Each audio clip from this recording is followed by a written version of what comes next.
apžiūrėję sparno gamybą, mes vėl grįžome į dirbtuvę, kur toliau gaminamas liemuo. Laiko praėjo pakankamai daug, jau porą savaičių, ir liemuo buvo paruoštas galutinai aptraukimui ir pradėtas aptraukimas.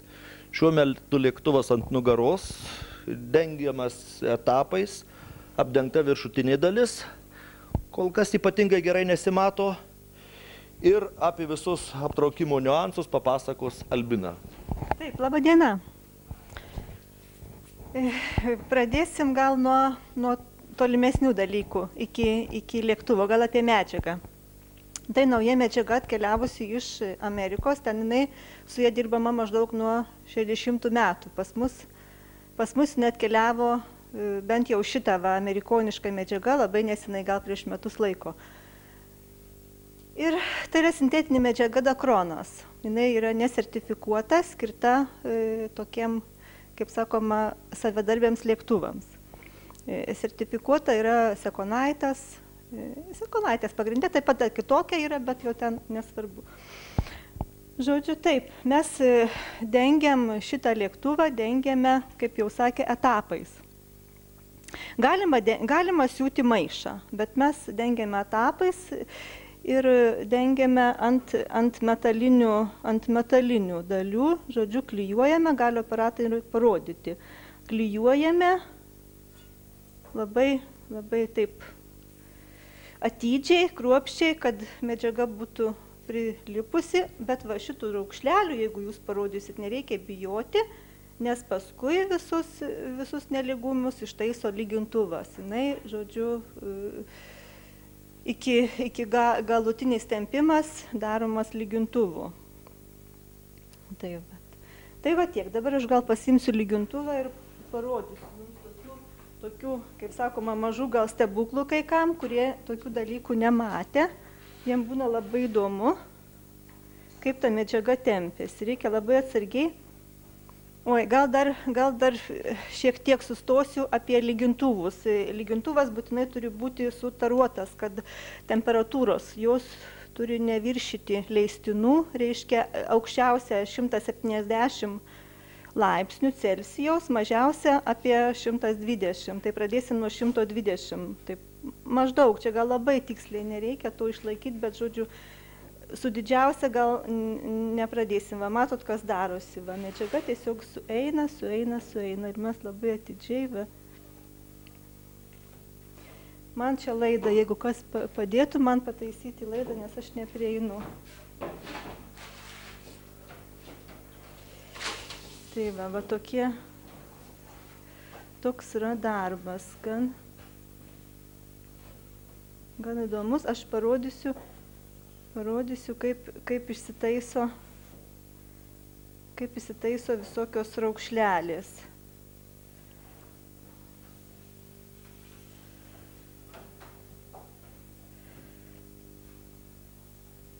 Viena ranka trupučiuką neįpratus dirbti, tai gal bus sunkoka. Dabar aš nieko nekalbėsiu, gal man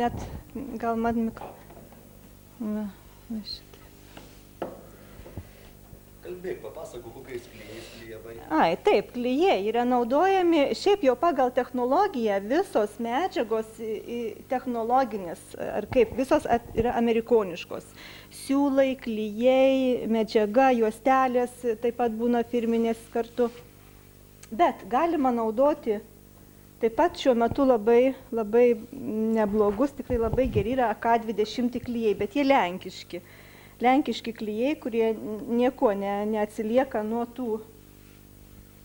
amerikoniškų supersimo, jeigu taip galima pasakyti tiksliau, jie neblogi klijai.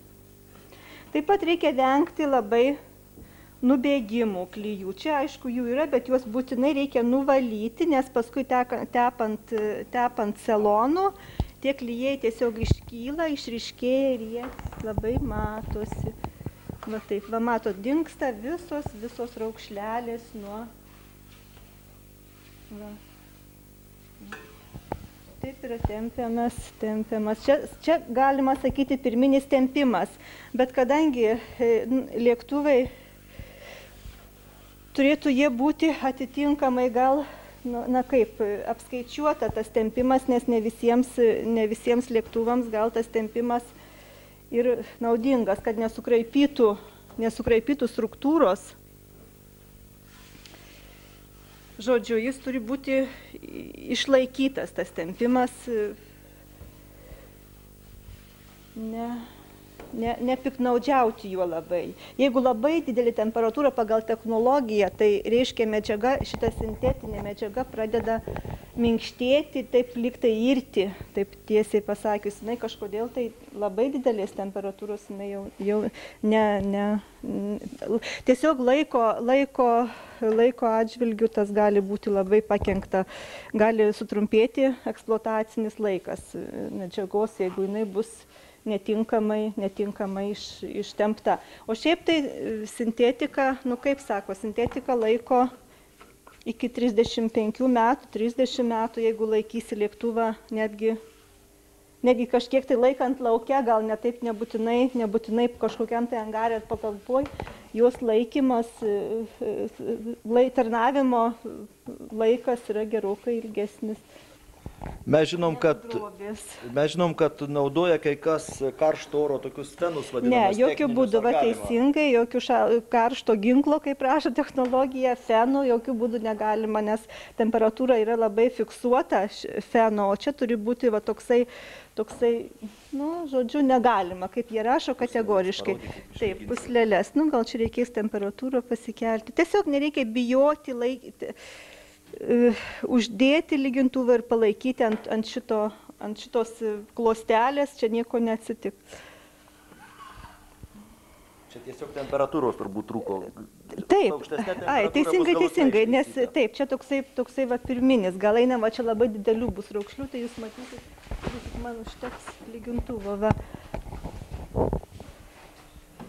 Čia vėl jau reikės įsijungti didesnį. Matot, kaip medžiaga labai gražiai susėda. Na ką, gal tiesiog primink man kažką, ką dar galima pasakyti.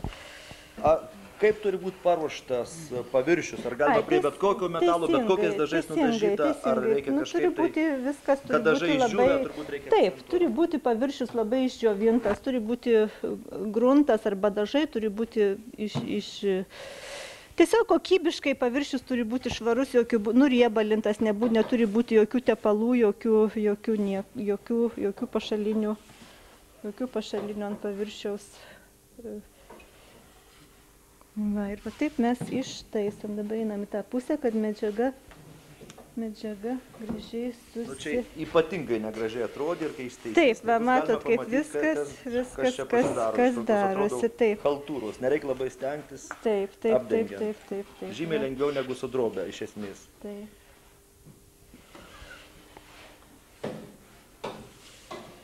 Taip, ir tiesiog...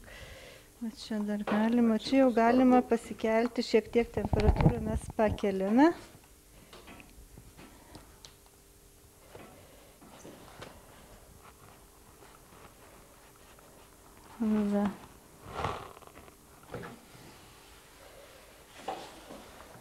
Viskas tempiasi labai puikiai. Paskui, reiškia, kai jau baigėme tempimus, nutepa be 2 sluoksniai celono, paskui klijuojasi juostelės, apdailos juostelės. Ir jeigu kažkas tai kažkur tai ir lieka, tai apdailos juostelėmis viską mes pataisome.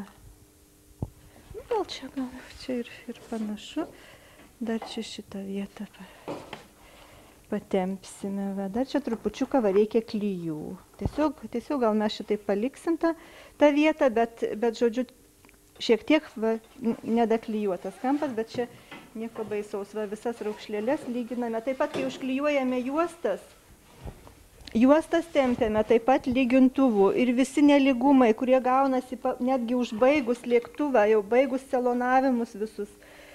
Visi nelygumai, viskas ištaisomi lygintuvu. Aštrus kampai, kažkur tai kažkas būna, siūlas kažkoks Tai va, dabar reiktų eiti į kitą pusę, bet gal čia, ai, nu va, dabar. Taip. Taip pat galima siūti maišą, bet siūvant maišą, kad išlaikyti siūlė, kad liktų ant briaunos, nes tempiant lygintuvą, jinai paprasčiausiai labai lengvai gali nuvažiuoti, tai reikia papildomų segtukų labai stiprių, kad prisagstyti, žodžiu, ir nėra taip, kad kažkuri tai technologija būtų geresnė ir patikimesnė, jos visos yra lygiavertės. Viską padarius teisingai ir galima daryti taip. Tiesiog, kaip rašo technologija, jeigu jūs turite siuvimo mašiną, jeigu mėgstate siūti, jeigu jums tai patinka, tai galima maišą siūti. Bet tai yra visai nebūtina. O šiaip jau su drobė daroma, aišku, visaip gal buvo, bet gal daugiau buvo siuvama dažniau drobė. Tai va, aš norėčiau perėti į kitą pusę, gal mes tuo tempimą gal? Galima tempimą dar tik tai, gal apie celonavimą papasakau, kiek kartų celonuojasi po kiek? Celonuojasi, du kartus po tempimo, po to klijuojasi juostelės ant briaunų, ant aštrių, kažkokių tai aštrių vietų, va čia pavyzdžiui bus lemputės kažkokios, tai jeigu išsipjaus mazgai, būtinai reikia užklijuoti lopus. Taip pat ant va tokių vietelių visur turi būti pastiprinimai, užklijuoti lopai. Lopus, aišku, reikia įsikirpti patiems, o juostelės yra firminės, labai tiesios, labai gražios, įvairių pločių. O ar lietuviška sintetika, kur naudojama, ar galima ją naudoti, kuo jis skiriasi? Taip, jinai galbūt ją ir naudoja tą lietuvišką sintetiką, bet jinai, aišku, kokybė, gal šiek tiek kokybė, bet... Faktiškai tik audinys stambesnio audimo, bet šiaip labai panašios charakteristikos ir galima tą patį... Taip, panašios, bet ypatingai ant sertifikuotų, tai jokių būdų negalima lėktuvų ir šiaip... Taip nesakyk, nes naudoja, žinau, ir masiškai. Tai... Naudoja, sertifikuoja vietoj, čia nieko blogo. Kokybė pakankama, biurokratija gal nesutvarkyta. Sakykim, kad taip. Na ką, o paskui po juostelių dar celonuojasi, po juostelių dar 4 kartus, 4 sluoksniai, tokių nelabai tirštų celonų, nes į šitą audinį nesigeria labai celonas, jis daugiau kažkaip gaunasi sluoksniai tokie paviršiniai ir tokių skystesnių. Ten to skiedimo labai tiksliai gal nepasakysiu tų procentų, bet... Ir paskutiniai sluoksniai turbūt kaip ir drobės su aliuminio pudra eina. Ne paskutiniai, bet po juostelių 4 sluoksniai, paskutiniai 4 eina su aliuminio pudra. Paskutiniai 4 sluoksniai. Į paskutinį dedasi šiek tiek mažiau, nes kad liptų dažai, geriau, žodžiu, kad pudra neitų į paviršių ir netrukdytų sukibimui su celonų dažams, tai jinai šiek tiek dedasi mažiau. O šiaip visus dedasi, O kada audinys prisiuvamas prie, jeigu reikia prisiūt prie kažkokių tai nerviūrų? Aptempus, apklijuojam audinį, jeigu lieka, va čia tokia problema, su užklijavimu nelabai patikimai užsiklijuoja, bet nelabai patikimai. Todėl va čia padarytos yra skylutės ir jas prisiūsime. Taip pat siūvasi prie nerviūrų, mes gal paskui parodysim, kaip siūvasi audinys prie nerviūrų. Bet iš karto aptempus, Taip, ne po celonavimo. Taip, ne po celonavimo, nes audinys pasidaro trapus, jisai paprasčiausiai lengviau plyšta. Lengviau plyšta audinys. Na kągi, daugiau, kas dar? Neaišku, jeigu kas neaišku, klauskite. Parodysim siuvimą paskui truputį, taip, o